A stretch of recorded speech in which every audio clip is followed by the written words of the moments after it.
नमस्कार दोस्तों, स्वागत है टेक बॉयज 01। साथियों, आज की इस वीडियो में आरआरबी ग्रुप डी एग्जाम 2025 के लिए बहुत ही इंपोर्टेंट क्लास देखेंगे, जिसमें पूरे 100 क्वेश्चन है करंट अफेयर्स के मोस्ट एक्सपेक्टेड क्वेश्चंस, जो कि साथियों अभी जिनका पेपर आपका 27, 29, 30 दिसंबर को और आगे की शिफ्टों में है, जनवरी में फिर पोस्टपोन होकर जिनका फरवरी में पेपर होगा, उन सभी साथियों के लिए बहुत ही इंपोर्टेंट सेशन आपका रहने वाला है। तो क्लास आपको कंप्लीट देख लेना है। देखिए, अब तक जो ग्रुप डी में आपका करंट अफेयर्स का क्वेश्चन पूछा गया है, उसका लेवल क्या है, कौन से क्वेश्चन पूछे गए हैं और आगे आने वाले शिफ्टों में आपसे रेलवे क्या पूछ सकता है, वो बहुत ही इंपोर्टेंट क्वेश्चंस मैंने ऐड किया है। तो क्लास आपको कंप्लीट देख लेना है।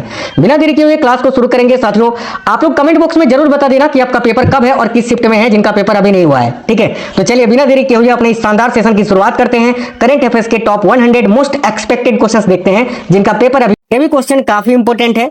तो भारत को हाल ही में किस संगठन के कोप 10 के ब्यूरो का उपाध्यक्ष दोबारा चुना गया है? तो देखिए, करेक्ट आंसर यहां आपका हो जाएगा, याद रखिएगा, बहुत ही इंपोर्टेंट क्वेश्चन है। ठीक है, ऑप्शन नंबर भी करेक्ट है, अंतरराष्ट्रीय convention against doping in sports का। ठीक है, तो इस क्वेश्चन के लिए आपका करेक्ट आंसर क्या हो जाएगा?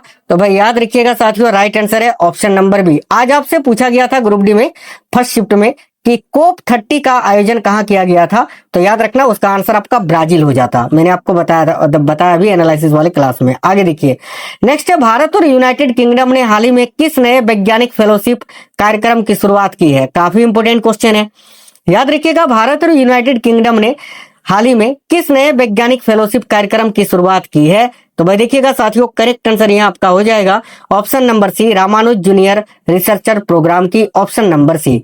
अगला, कोल इंडिया लिमिटेड और आईआईटी मद्रास ने किस केंद्र का स्थापना के लिए एक मऊ पर हस्ताक्षर किया है? करेक्ट है, सेंटर फॉर सस्टेनेबल एनर्जी के लिए, option number B right answer हो जाएगा।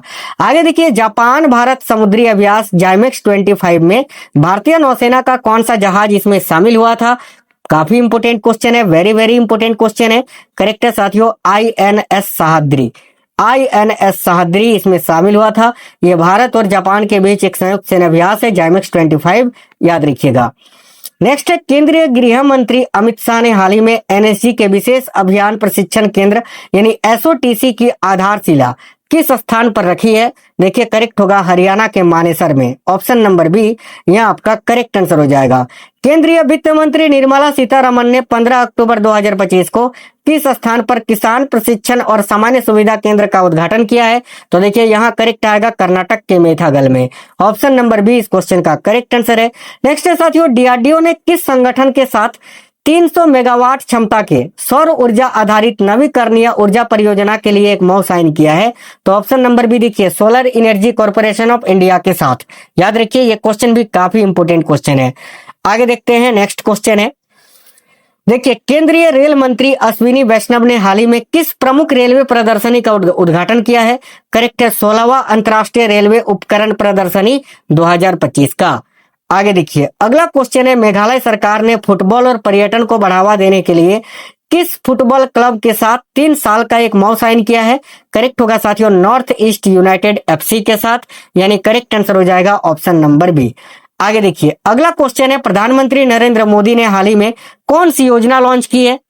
देखिए, करेक्ट होगा ऑप्शन नंबर बी, पीएम धन धान्य कृषि योजना और मिशन फॉर आत्मनिर्भरता इन पल्सेस।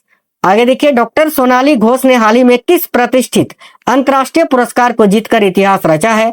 तो भाई डॉक्टर सोनाली घोष ने अभी हाल ही में कौन सा अंतर्राष्ट्रीय पुरस्कार जीता है? तो याद रखना, IUCN WCPA केंटन Miller award.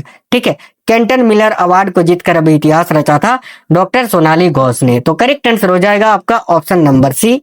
Next question है साथियों, मई 2025 में भारत के 52वें मुख्य न्यायाधीश के रूप में किसे नियुक्त किया गया था?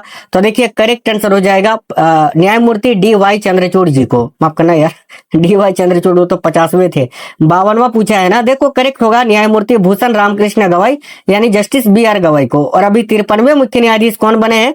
तो न्यायमूर्ति सूर्यकांत शर्मा जी। ये भी आपको याद रखना है साथियों। ठीक है, आगे देखिएगा, अगला क्वेश्चन है, मई 2025 में संघ लोक सेवा आयोग के नए अध्यक्ष के रूप में किसे नियुक्त किया गया है? तो करेक्ट आंसर होगा डॉक्टर अजय कुमार जी को। भाई डॉक्टर अजय कुमार जो हैं संघ लोक सेवा आयोग यानी यूपीएससी के नए अध्यक्ष बने हैं, अभी याद रखना। मई 2025 में कनाडा के विदेश मंत्री के रूप में किसे चुना गया? तो मई 2025 में कनाडा के नए विदेश मंत्री के रूप में किसे चुना गया है? ऑप्शन नंबर डी करेक्ट है, अनीता आनंद जी को। आगे देखिए 2025 में सीबीएसई कक्षा 12 की परीक्षा में कुल उत्तीर्ण प्रतिशत क्या रहा था? तो देखिए यह करेक्ट होगा साथियों 89.40%, याद रखना। अगला क्वेश्चन बड़ा ही इंपोर्टेंट है कि 3 नैनोमीटर चिप डिजाइन पर काम करने वाले भारत के पहले डिजाइन केंद्रों का उद्घाटन कहाँ किया गया है? ऑलरेडी रेलवे पूछ चुका है 2-3 बार ये क्वेश्चन, ध्यान से देखिए। करेक्ट होगा नोएडा और बेंगलुरु में। आगे देखिए अगला क्वेश्चन है, विराट कोहली से अधिक टेस्ट रन बनाने वाले केवल 3 भारतीय क्रिकेटर कौन हैं? बताइए, मैंने आपको पहले भी पढ़ाया है तो याद रखिएगा, सचिन तेंदुलकर, राहुल द्रविड़ और सुनील गावस्कर। अगला क्वेश्चन है, 12 मई 2025 को भारत और पाकिस्तान के बीच सैन्य संचालन महानिदेशक यानी डीजीएमओ स्तर की वार्ता का मुख्य फोकस क्या था? तो देखिए करेक्ट है, युद्ध विराम बनाए रखना और आक्रामक कार्रवाइयों से बचना। आगे देखिएगा साथियों, मई 2025 में मिस वर्ल्ड 2025 प्रतियोगिता कहां पर आयोजित की गई थी? तो ये हैदराबाद के तेलंगाना में आयोजित की गई थी ना। और 72वीं मिस वर्ल्ड प्रतियोगिता किसने जीती थी? ओपाल सुचाता चुवांगसिरिनी, जो कि थाईलैंड की थी। मई 2025 में कोलंबो में आयोजित त्रिकोणीय महिला वनडे सीरीज 2025 का फाइनल किसने जीता? तो देखिए यहाँ आपका करेक्ट आंसर क्या हो जाएगा, याद रखिएगा साथियों, भारत ने जीता था। आगे देखिए, राष्ट्रीय प्रौद्योगिकी दिवस जो कि 11 मई को मनाया जाता है, आपको बताना है कि भारतीय इतिहास की किस प्रमुख घटना की ये याद दिलाता है? तो ऑप्शन नंबर सी, पोखरण 2 का सफल परमाणु परीक्षण की याद दिलाता है। आमतौर पर किस भारतीय राज्य में मानसून की पहली बारिश होती है? तो भाई केरल में पहली बारिश होती है मानसून की। अगला, मई 2025 को आयोजित राष्ट्रव्यापी नागरिक सुरक्षा मॉक ड्रिल का कोड नेम क्या था? आज भी इससे रिलेटेड क्वेश्चन पूछा था आपके पेपर में। देखो करेक्ट आंसर होगा साथियों इस क्वेश्चन के लिए ऑपरेशन अभ्यास, यानी ऑप्शन नंबर बी करेक्ट है। डीआरडीओ ने 3 मई 2025 को स्ट्रेटोस्फेरिक एयरशिप प्लेटफॉर्म का पहला उड़ान परीक्षण कहां किया? तो डीआरडीओ ने 3 मई 2025 को स्ट्रेटोस्फेरिक एयरशिप प्लेटफॉर्म का पहला उड़ान परीक्षण कहां से किया था? तो करेक्ट होगा श्योपुर के मध्य प्रदेश, है ना, मध्य प्रदेश के श्योपुर से। डीआरडीओ से क्वेश्चन तो आपका पूछा ही जा रहा है, जैसे कि आज भी पूछा था कि अग्नि 5, है ना, अग्नि 5 का सफल परीक्षण किसने किया है? तो डीआरडीओ उसका करेक्ट आंसर हो जाता साथियों, डीआरडीओ ने। ठीक है, चलिए आगे देखिए, नेक्स्ट क्वेश्चन है, 2025 में खेलो इंडिया यूथ गेम्स का 7वां संस्करण कहां पर आयोजित किया गया था? तो इसका करेक्ट आंसर होता बिहार में। और साथियों याद रखना, इसमें खेलो इंडिया यूथ गेम्स का जो 7वां संस्करण है, इसमें सर्वश्रेष्ठ जो पदक तालिका में सबसे आगे कौन सा राज्य रहा था? तो ये भी आप याद रखना, महाराष्ट्र। चलिए आगे देखिए, वित्त वर्ष 2024-25 में भारत के निर्यात का कुल मूल्य क्या था? देखिएगा काफी इंपोर्टेंट क्वेश्चन है। वित्त वर्ष 2024-25 में भारत के निर्यात का कुल मूल्य क्या था?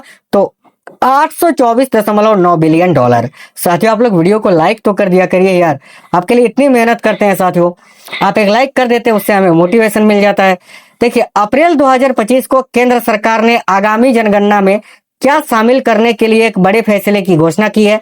तो करेक्ट होगा जाति जनगणना। अभी जो आपका अगला जनगणना होगा साथियों, उसमें जाति जनगणना को भी शामिल किया गया है, याद रखना। एक आर्टिकल का क्वेश्चन रीड हो गया था यही संविधान से, जनगणना से रिलेटेड, कि संविधान के किस अनुच्छेद के तहत जनगणना एक संघ का विषय है? तो याद रखिए यहाँ आपका करेक्ट आंसर हो जाएगा अनुच्छेद 246 के अंतर्गत।